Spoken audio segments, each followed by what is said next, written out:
Hi hello மக்களே, welcome to Chandru silver screen. So இன்றைக்கி நம்ம என்ன டீட்டெயில்ஸ் பார்க்க போகிறோன்னா, ஆகஸ்ட் மந்த் வந்து பார்த்திங்கன்னா தமிழ் சினிமாவில் திடீர்னு ஒரு பெரிய மாற்றம் ஏற்பட்டிருக்குங்க. என்னன்னு பார்க்குறீங்களா? ஒரு படையே வருதுன்னு சொல்கிற அளவுக்கு அவ்வளோ லைன் ஆஃப் மூவிஸ் ரிலீஸுக்கு இருக்குது. வாங்க ஒன்று ஒன்றா பார்க்கலாம். ஃபஸ்ட்டு பார்க்க போகிறது பேச்சி. இது ஒரு low budget horror film. Trailer உண்மையிலே அவ்வளோ ப்ராமிசிங்காக இருக்குது. அடுத்து பார்த்திங்கன்னா நண்பன் ஒருவன் வந்த பிறகு மீசை முறுக்கு புகழ் அனந்தராம் அவர்கள் இயக்கி ஹீரோ அறிமுகமாக இருக்க படம் தான் இந்த ஒரு நண்பன் ஒருவன் வந்த பிறகு. இந்த படம் கூட வந்து பார்த்திங்கன்னா யங்ஸ்டர்ஸ் மத்தியில் டெய்லர் அண்ட் சாங்ஸ் எல்லாமே ரொம்ப பாப்புலராக இருக்குது. ஸோ இந்த படத்துக்குமே ஒரு மிகப்பெரிய எதிர்பார்ப்பு இருக்குது. அடுத்து பார்த்திங்கன்னா யோகி பாபு நடித்து நம்ம ப்ராமிசிங் டைரக்டர் வசந்தபாலோட போட், அப்புறம் சின்ன லோ பட்ஜெட் மூவியாக வர்ற ஜமா, அடுத்து நம்ம விஜய் ஆண்டனி அவரோட மலை பிடிக்காத மனிதன், இது ஒரு த்ரில்லர் படமாக வருது. அதுக்கப்புறம் நக்குலோட கம்பேக்காக இருக்கணும்னு எதிர்பார்க்குற வாஸ்கோட காமா.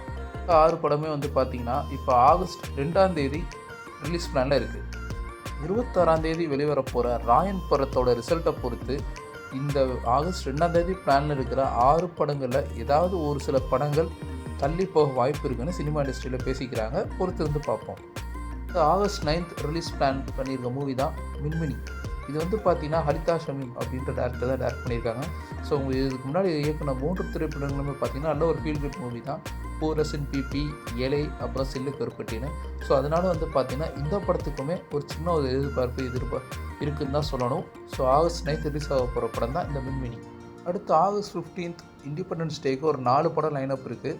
அதில் ஃபஸ்ட்டு வந்து பார்த்திங்கன்னா நம்ம பாரஞ்சித் இயக்கத்தில் விக்ரம் அவர்கள் நடித்து பெரிய எதிர்பார்ப்போடு வெளிவர போகிற படம் தான் இந்த தங்கலான். அடுத்து 2வதாக வந்து பார்த்திங்கன்னா டாப் ஸ்டார் பிரசாந்த் அவர்கள் ஒரு பெரிய கம்பேக்காக வெயிட் பண்ணிகிட்ருக்க அந்தகன் மூவியும் ரொம்ப வருஷங்கள் கழித்து ரிலீஸ் ஆகுது. அதே மாதிரி ரொம்ப நாளாக ரிலீஸ் பிளான்னு தள்ளி போயிட்டு இருந்த டிமாண்டிக் காலனி அஜய் முத்து அவர்கள் டைரக்ஷனோட படமும் இப்போ ஆகஸ்ட் 15 ரிலீஸ் ஆகுறது கன்ஃபார்ம் ஆகிருக்கு. அண்ட் தென் ஃபைனலாக ரகு தாத்தா நம்ம கீர்த்தி சுரேஷ் நடித்த திரைப்படமும் வெளியே வருது ஆகஸ்ட் 15 அன்னைக்கு. ஸோ இந்த 4 படங்கள் வந்து 1 வீக் கேப்லேயே வந்து பார்த்திங்கன்னா அடுத்து ஆகஸ்ட் 23 வந்து சிவகார்த்திகேயன் ஒரு ப்ரொடக்ஷனில் நம்ம சூர்யா அவர்கள் நடித்து பல விருதுகளை குமிச்ச கொட்டுக்காளி படம் ஆகஸ்ட் 23 ரிலீஸ் பிளான் பண்ணுறாங்க. அதே மாதிரி இன்னொரு ஃபீல் குட் மூவியாக நம்ம மாரி சிவராஜ் அவர்களோட வாழை திரைப்படமும் 23 அன்னைக்கு ரிலீஸ் பிளானில் இருக்காங்க. ஸோ இந்த 2 படங்களுமே ஆகஸ்ட் 23 டார்கெட் பண்ணி ரிலீஸ் பண்ணுறாங்க. இன்னொன்று ஆகஸ்ட் 29 பார்த்திங்கன்னா நம்ம நானி அவர்களோட சரிபோதா சனிவாரம், அதாவது தமிழ்லேயும் வந்து பார்த்திங்கன்னா சூர்யாவின் சனிக்கிழமைன்னு படம் ரிலீஸ் ஆகுது. இந்த படத்துக்குமே ஒரு பெரிய எதிர்பார்ப்பு இருக்குது. ஏன்னா நானி அவர்களோடு சேர்ந்து நம்ம எஸ்ஜே சூர்யா முறையாக கை கோர்த்துக்கிற திரைப்படம். அதனால் இந்த படத்துக்குமே ஒரு மிகப்பெரிய எதிர்பார்ப்பு இருக்குது.